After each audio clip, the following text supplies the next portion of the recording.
আজ আমি chia seed বা চিয়া বীজ দিয়ে মিনি প্ল্যান্ট করব।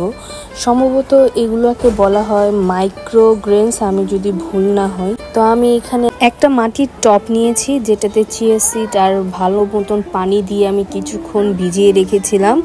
আর এটা হচ্ছে আমার ফার্স্ট চিয়া সিডের বীজ, যেটা আমি আমার খাওয়ার জন্য রেডি করেছিলাম। আমি খেতে ভুলে গিয়েছি, তো এটা আমি একটা টিস্যু পেপারে ভালো করে আমি বিছিয়ে এটার মধ্যে আমি দিয়েছিলাম।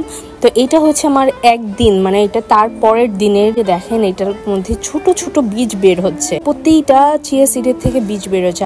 আর এই মাইক্রোগ্রেনসগুলা খেলে কি কি উপকারিতা, কিভাবে খাবেন, কি কি দিয়ে খেতে পারবেন, এগুলো আমি আপনাদেরকে সব পরের ভিডিও জানাবো। আর কিছু জানার থাকলে আপনারা আমাকে নিচে কমেন্ট করে জানাতে পারেন। এটা হচ্ছে আমার দ্বিতীয় দিনের, এটা এই বড় ট্রেটা।